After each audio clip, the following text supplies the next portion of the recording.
بہت مشہور بات ہے کہ ایران میں سردی کے موسم میں جب بھیڑیوں کو شکار کم ملتا ہے اور برف کی وجہ سے خوراک کی کمی پیدا ہو جاتی ہے تو بھیڑیے ایک دائرے کی شکل میں بیٹھ جاتے ہیں اور ایک دوسرے کو گھورنا شروع کر دیتے ہیں۔ جیسے ہی کوئی بھیڑیا بھوک سے بے حال ہو کر گر جاتا ہے تو باقی سب مل کر اس پر ٹوٹ جاتے ہیں اور اس کو کھا لیتے ہیں۔ اس عمل کو فارسی میں غرق آشتی کہتے ہیں۔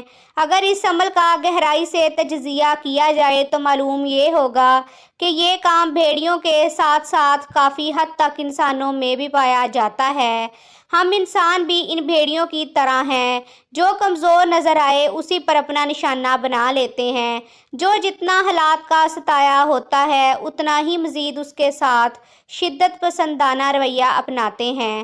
جو مالی طور پر کمزور ہوتا ہے اس کے ساتھ فراڈ اور دھوکہ دہی کر کے یا کوئی اور کھیل کھیل کے اس کی رہی سہی زندگی کو بھی جہنم بنا دیتے ہیں۔ ہم کمزور کا سہارا بننے کی بجائے الٹا مزید اس پر ٹوٹ پڑتے ہیں۔